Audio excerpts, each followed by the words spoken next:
ధ్యానించుచుంటిమి సిలువపై పలికిన విలువైన నీ మాటలు. ధ్యానించుచుంటిమి సిలువపై పలికిన విలువైన నీ మాటలు. ప్రాణాత్మలను సేదదీర్చు జీవమూటలు, ప్రాణాత్మలను సేదదీర్చు జీవమూటలు, మోక్షమునకు చేర్చు బాటలు, మోక్షమునకు చేర్చు బాటలు. పరిశుద్ధతలో పరిపూర్ణుడా, ఉన్నత గుణ సంపన్నుడా, పరిశుద్ధతలో పరిపూర్ణుడా, ఉన్నత గుణ సంపన్నుడా, శ్రేష్ఠుడా. ధ్యానించుచుంటిని సిలువపై పలికిన విలువైన నీ మాటలు. అందరు కలిసి ధ్యానించుచుంటిని సిలువపై పలికిన విలువైన నీ మాటలు. ప్రాణాత్మలను సేదదీర్చు జీవమూటలు, ప్రాణాత్మలను సేదదీర్చు జీవమూటలు, మోక్షమునకు చేర్చు బాటలు,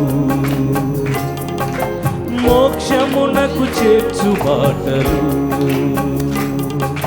పరిశుద్ధతలో పరిపూర్ణుడా, ఉన్నత గుణ సంపన్నుడా, పరిశుద్ధతలో పరిపూర్ణుడా, ఉన్నత గుణ సంపన్నుడా, శ్రేష్ఠుడా. ధ్యానించుచుంటిని సిలువపై పలికిన విలువైన నీ మాటలు.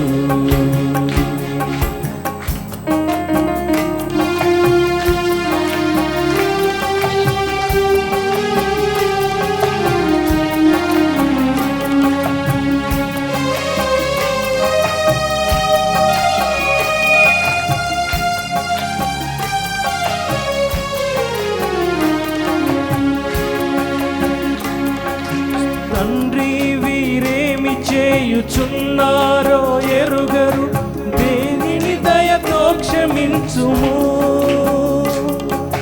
తండ్రి వీరేమి చేయుచున్నారో ఎరుగరు, వీరిని దయతో క్షమించుము అని ప్రార్థన చేశావా బాధించే వారికి, అని ప్రార్థన చేశావా బాధించే వారికి, శత్రువులను ప్రేమించుట నేర్పుటకై, శత్రువులను ప్రేమించుట నేర్పుటకై. అందరూ పరిశుద్ధతలో పరిపూర్ణుడా, ఉన్నత గుణ సంపన్నుడా, పరిశుద్ధతలో పరిపూర్ణుడా, ఉన్నత గుణ సంపన్నుడా, శ్రేష్ఠుడా. ధ్యానించుచుంటిని సిలువపై పలికిన విలువైన నీ మాటలు. ధ్యానించుచుంటిని సిలువపై పలికిన విలువైన నీ మాటలు. Thank you. Praise the Lord. కూర్చోండి. సమయంలో మొదటి మాటగా మన మధ్యలో ఉన్నటువంటి పెద్దలు ప్రియులు వేణుగోపాలరెడ్డి గారు మొదటి వాక్యాన్ని మొదటి మాట మీద ధ్యానం చేస్తారు. వారిని ఆహ్వానిస్తున్నాను.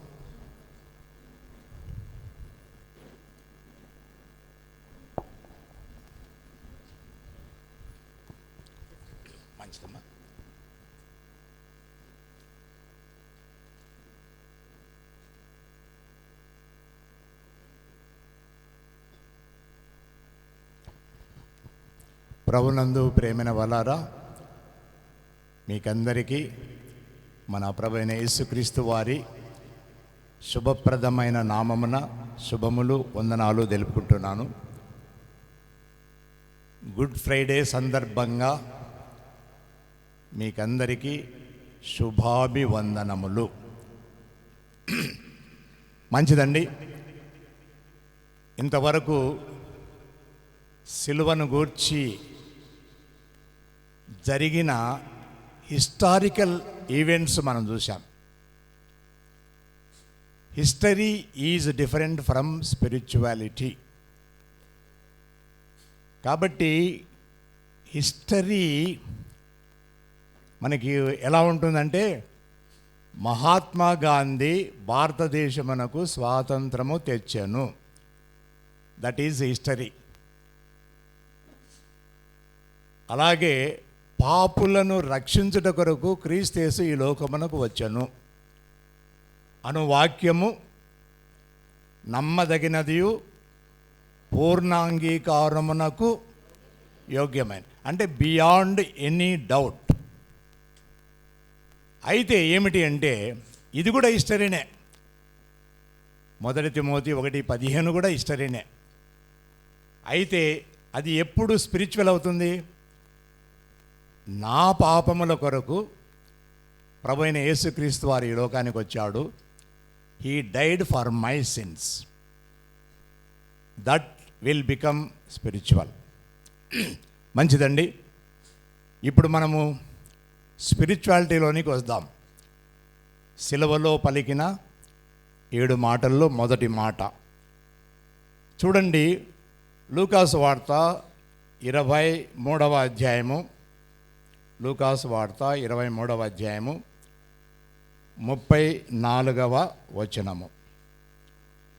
యేసు, తండ్రి, వీరేమి చేయుచున్నారో వీరెరగరు గనక వీరిని క్షమించుమని చెప్పెను.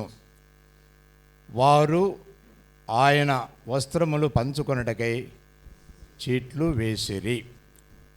కాబట్టి ఇక్కడ మనం చూస్తున్నాము, మొదటి మాట ఏమిటి అంటే, ప్రభువైన యేసుక్రీస్తు వారు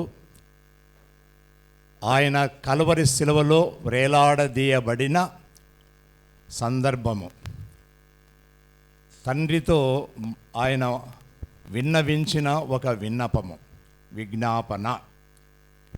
కాబట్టి ఇక్కడ విజ్ఞాపన చేస్తున్నట్లుగా మనం చూస్తాం. ఇక్కడ మనం గమనించినప్పుడు ప్రభువైన యేసుక్రీస్తు వారు ఆయన ప్రేమ స్వరూపి. ఆయన తన ప్రేమను వెల్లడిపరుచుతున్నాడు. అందుకొరకే ప్రేమ సమస్తమైన పాపములను కప్పును. కాబట్టి ఎప్పుడైతే ప్రేమ ఉంటుందో అప్పుడు క్షమాగుణము కూడా ఉంటుంది. ఇక్కడ మనము చూస్తే తండ్రి అని సంబోధిస్తున్నాడు. కలువరి శిలువలో పలికిన 7 మాటలను సులభంగా గుర్తుపెట్టుకోవడానికి మొదటి మాట తల పైకెత్తట, అప్ అంటే తల పైకెత్తి తండ్రిని సంబోధిస్తున్నాడు. రెండవ మాట రైట్ సైడ్, రెండవ దొంగను గురించి మాట్లాడుతున్నాడు. మూడవ మాట డౌన్, మరి తన తల్లిని గురించి ఆ బాధ్యతను మరి యోహానుకు అప్పచెప్తున్నాడు. ఈ మొదటి మాటలో తండ్రిని వేడుకున్నట్లుగా మనం చూస్తున్నాం. ఆయన మొదటి మాటలో తండ్రితో సంబంధము కలిగి ఉన్నాడు. తర్వాత మరి ఆయన ఎప్పుడైతే సంబంధాన్ని కోల్పోయాడో అప్పుడు నా దేవా నా దేవా అని మధ్యలో మరి దేవుణ్ణి మరి సంబోధిస్తున్నాడు.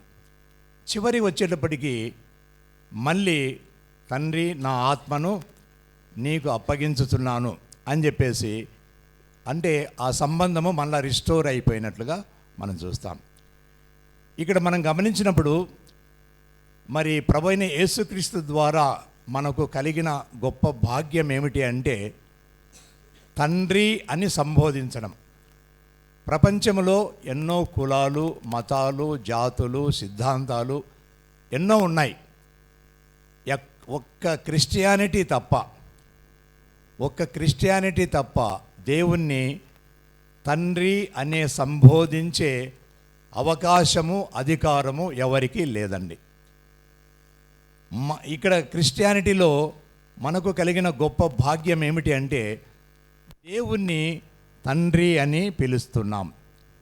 అంటే ఎంత మరి దగ్గరి సంబంధమో ఒకసారి మనం చూడొచ్చు. ఇది ఎలా సాధ్యమైంది అంటే ప్రభువైన యేసుక్రీస్తునందు విశ్వాసం ఉంచుట ద్వారా.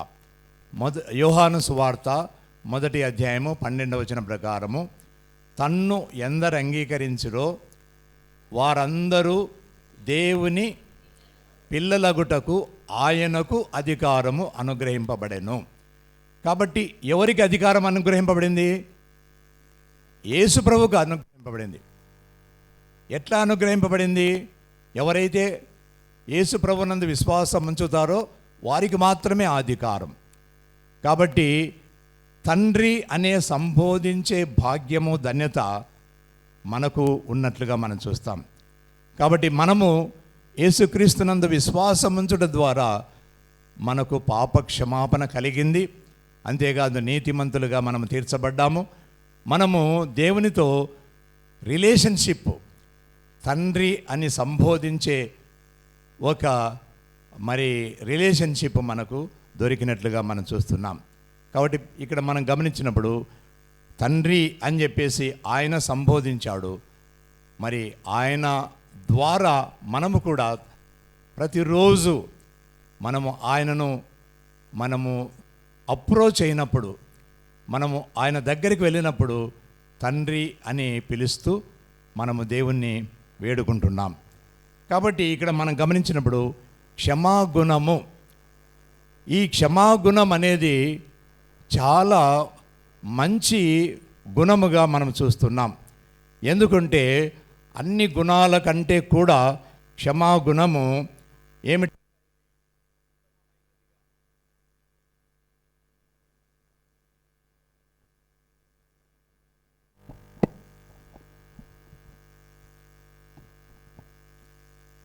ఈ క్షమాగుణము ఎంతో ఉత్తమమైన గుణముగా మనం చూస్తున్నాం. కాబట్టి ప్రభువైన యేసుక్రీస్తు వారు క్షమించమన్నాడు.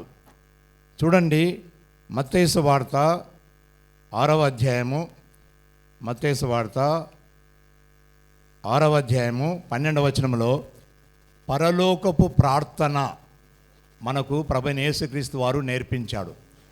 అందులో ఏమని నేర్పించాడు అని అంటే, మా కచ్చివారగందరినీ మేము క్షమించిన ప్రకారము దయతో మీరు మమ్ము క్షమించుము. కాబట్టి ఇక్కడ మన పాపములు క్షమించబడాలి అని అంటే ఒక ప్రీ కండిషన్ ఉంది, ముందు ఒక షరతు ఉంది. ఆ షరతు నెరవేర్చబడితే కానీ మన పాపములకు పరిహారము కలగదు. కాబట్టి క్రైస్తవులముగా మనము క్షమాగుణము కలిగి ఉండాలి. కాబట్టి క్షమాగుణము లేకపోతే మనము క్రైస్తవులము కాదు, పరిగణింపబడము. అంటే దేవుని దృష్టిలో మనం పరిగణింపబడను అని చెప్పేసి మనం ఇక్కడ చూస్తున్నాం. తర్వాత మత్తయి సువార్త 5వ అధ్యాయం 44 చూడమ్మా. మత్తయి సువార్త 5వ అధ్యాయం 44. నేను మీతో చెప్పినది ఏమనగా మీరు పరలోకమందున్న మీ తండ్రికి కుమారులై ఉండునట్లు మీ శత్రువులను ప్రేమించుడి, మిమ్మును హింసించు వారి కొరకు ప్రార్థన చేయుడి. కాబట్టి ఇక్కడ మనం చూస్తున్నాం, అక్కడ ప్రేమ అన్న పదంలో క్షమించడము. కాబట్టి మీ శత్రువులను ప్రేమించడం అంటే క్షమించడము. ఎందుకంటే ఆ ప్రేమలో క్షమ ఉంది కాబట్టి ఇక్కడ మనం గమనించినప్పుడు మరి ప్రభువైన యేసుక్రీస్తు వారు అంతటి క్షమా గుణాన్ని కలవరి శిలువలో ప్రదర్శించినట్లుగా మనం చూస్తున్నాం. కాబట్టి ఇక్కడ మనం గమనించినప్పుడు తండ్రి వీరేమి చేయుచున్నారో వీరెరుగరు గనక వీరిని క్షమించుము అన్నాడు. ఇంతటి క్షమా గుణము సర్వసామాన్యమైన వ్యక్తులకు దొరకదండి. ఎందుకంటే అది ఒక దైవికమైన గుణము. కాబట్టి దేవుని ఆత్మ ఆయనలో ఉంది కాబట్టి ఆయన క్షమించగలుగుతూ ఉన్నాడు. మనం కూడా చాలాసార్లు ఇది సాధ్యమా అని చెప్పేసి ఆశ్చర్యపడుతూ ఉంటాం. నిజమే, దేవుని ఆత్మ ఎవరైతే కలిగి ఉన్నారో వారు క్షమించాలి. మరి ఆ క్షమాగుణము అలవర్చుకోవలసిన వారముగా మనం ఉంటున్నామండి. తర్వాత ప్రభువైన యేసుక్రీస్తు వారు అంతకుముందు ఆయన ఎవరిని క్షమించాడు అని అంటే, ముందుకు రా బ్రదర్, ముందుకు రండి, కమాన్ ప్లీజ్ కమ్ ఫార్వర్డ్. ఆయన ఎవరిని క్షమించాడంటే తన్ను హింసించు వారిని ఆయన క్షమించాడు. చూసారా, ఎవరిని? తనకు వ్యతిరేకముగా ఎవరైతే ప్రవర్తించారో.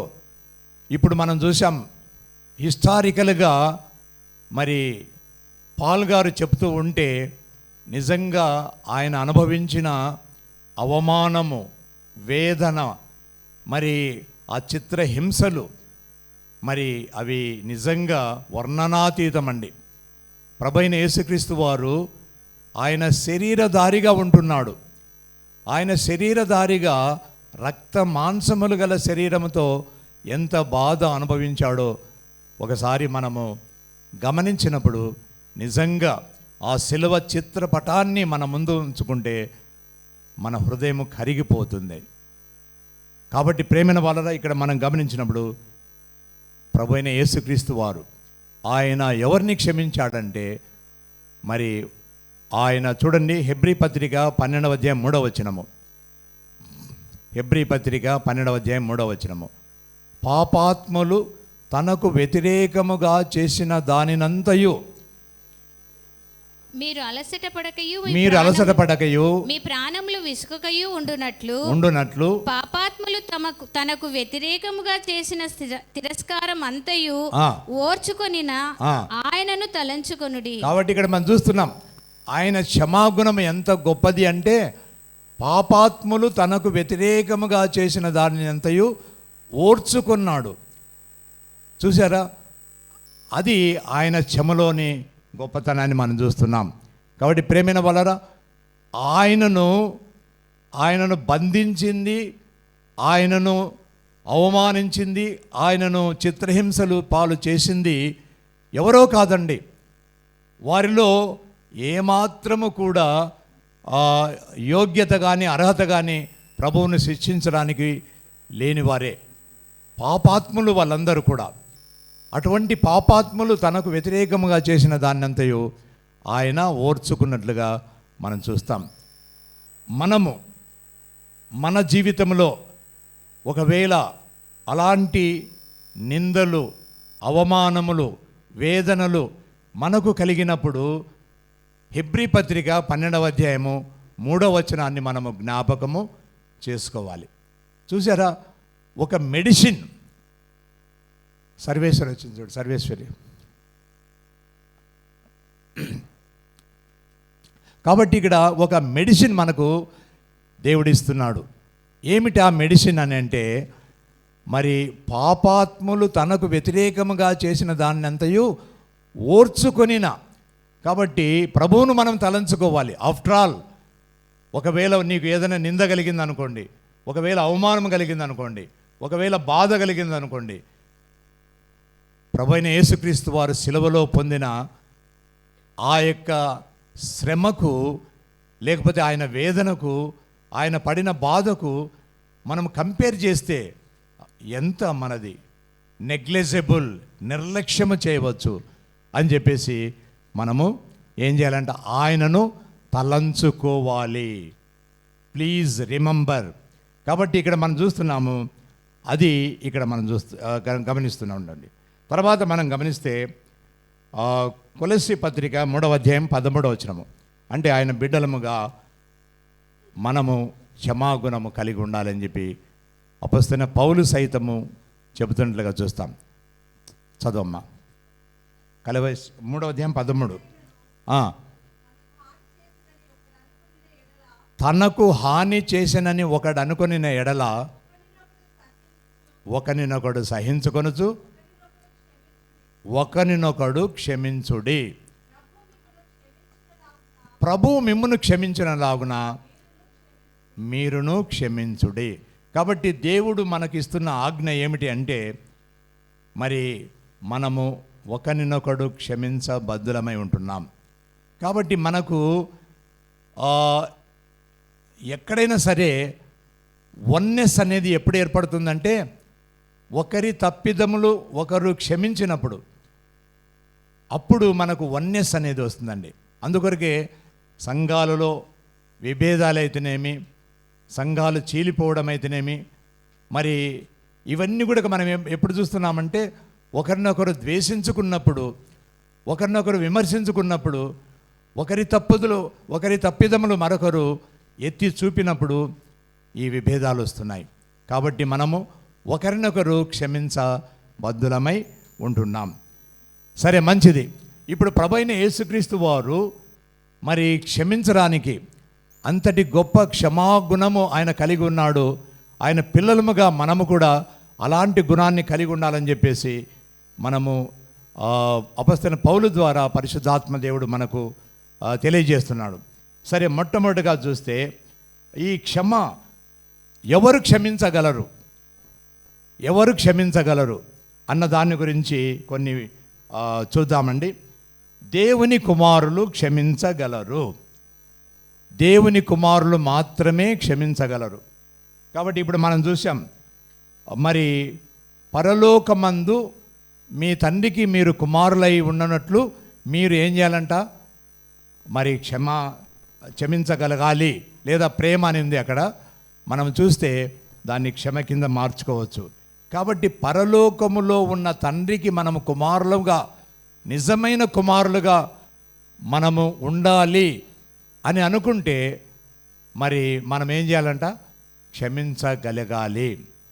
కాబట్టి ఎవరు క్షమించగలరు అంటే, దేవుని కుమారులు క్షమించగలరు అని చెప్పేసి చూస్తున్నాం. కాబట్టి మనం చూసాము యోహాను సువార్త 1వ అధ్యాయం 12వ వచనంలో ఆయన మనమంతా ఎవరని చెప్పండి, we are all children of God, దేవుని పిల్లలము. హిందువులు కానీ అన్యజనులు కానీ ఏమంటుంటారంటే, క్రైస్తవులను దేవుని బిడ్డలు అంటుంటారు. ఒకవేళ వాళ్ళు ఎగతాళిగా మాట్లాడినప్పటికీ రియల్గా ఏమిటి చెప్పండి, we are all children of God. మనమందరము కూడా, మన పెద్దన్న ఎవరు, మన బిగ్ బ్రదర్ యేసు ప్రభు. కాబట్టి ఆయన బిగ్ బ్రదరు, మనమందరం ఆయనందు we are all brothers and sisters. కాబట్టి మనమందరము కూడా మరి దేవుని పిల్లలమేనండి. సో దేవుని పిల్లలు మాత్రమే క్షమించగలరు. అంటే ఒకవేళ క్షమాగుణము లేదు అని అంటే ఒకసారి మనము ఆలోచించుకోవాల్సిన అవసరము ఉంది. తర్వాత చూస్తే రెండవదిగా మనం చూస్తే దేవుని చిత్తమును జరిగించు వారు మాత్రమే క్షమించగలరు. ఆదికాండము 50వ అధ్యాయము 19-20. ఆదికాండము 50వ అధ్యాయము 19-20 చదవండి అమ్మా తొందరగా.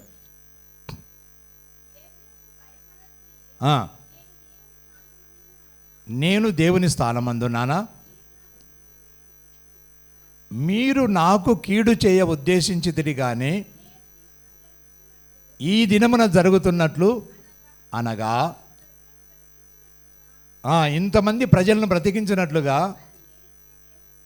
అది మేలుకే దేవుడు ఉద్దేశించను.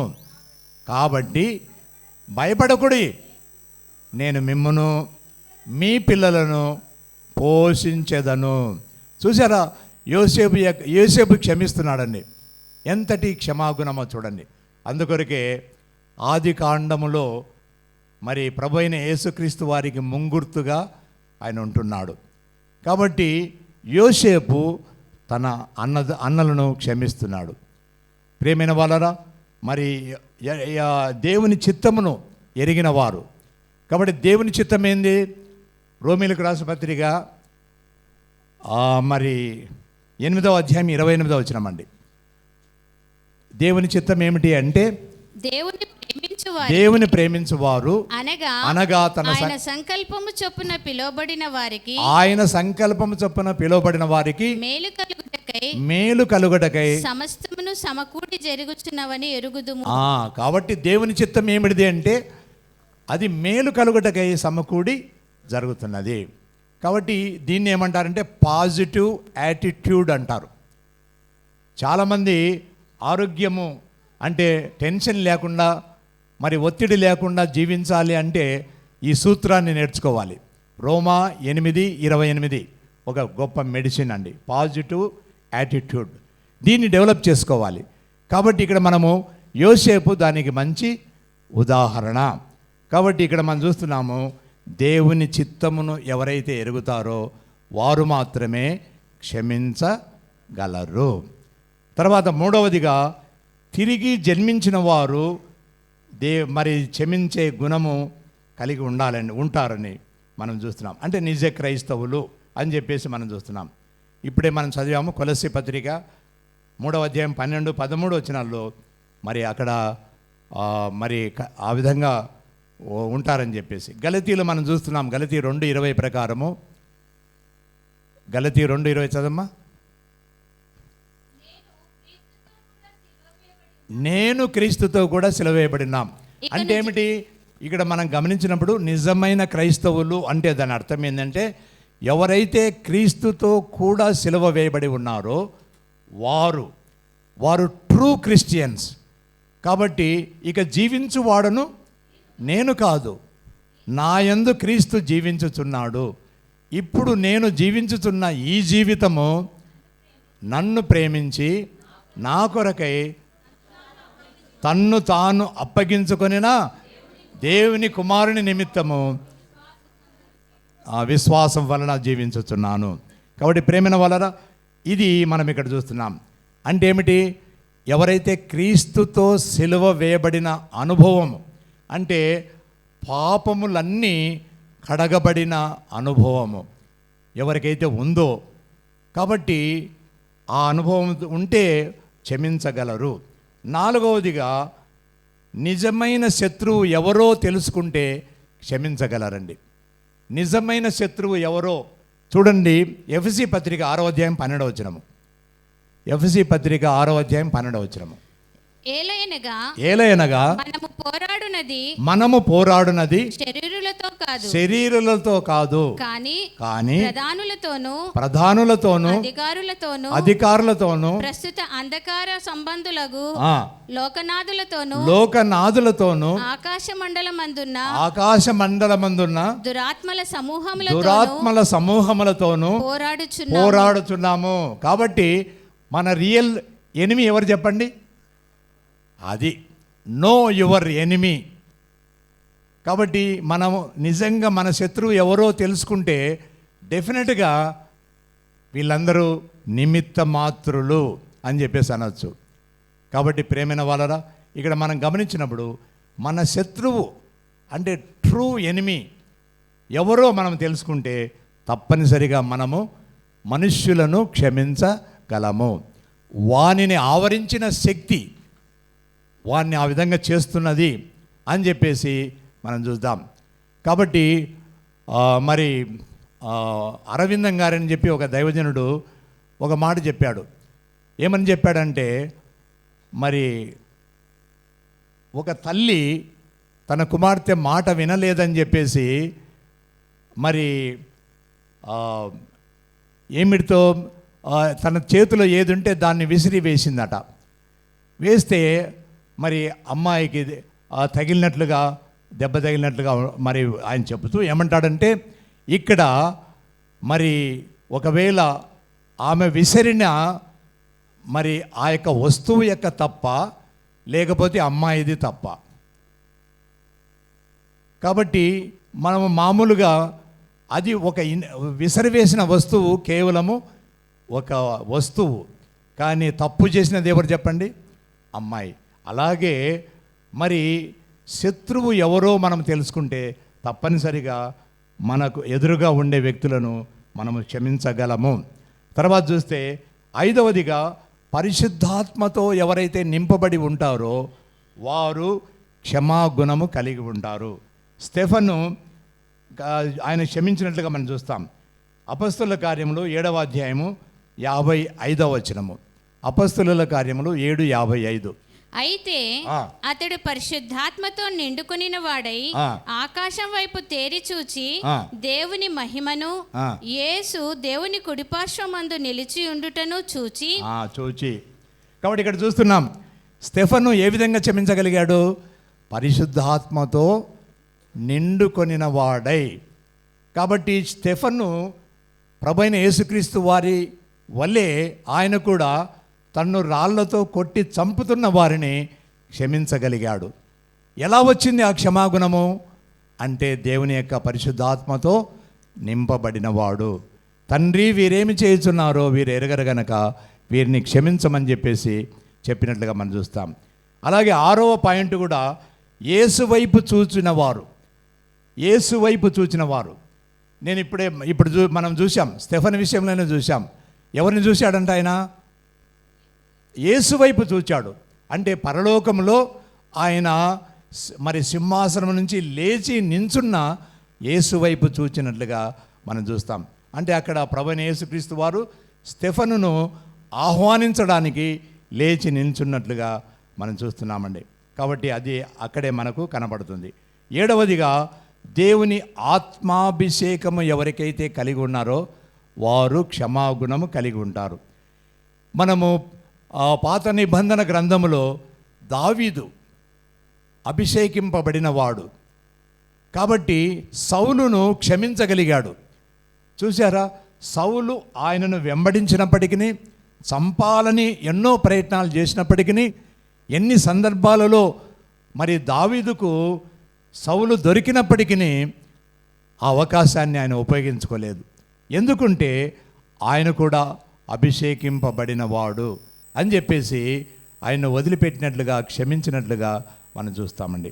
కాబట్టి ఇక్కడ మనం గమనించినప్పుడు ఎవరు క్షమించగలరు అని అంటే ఈ 7 గుణాలు ఎవరికైతే ఉన్నాయో వారు క్షమించే మరి గుణము కలిగి ఉంటారు అని చెప్పేసి మనం చూస్తున్నాం. నేను చిన్న పల్లవి వాడి ముగిస్తానండి.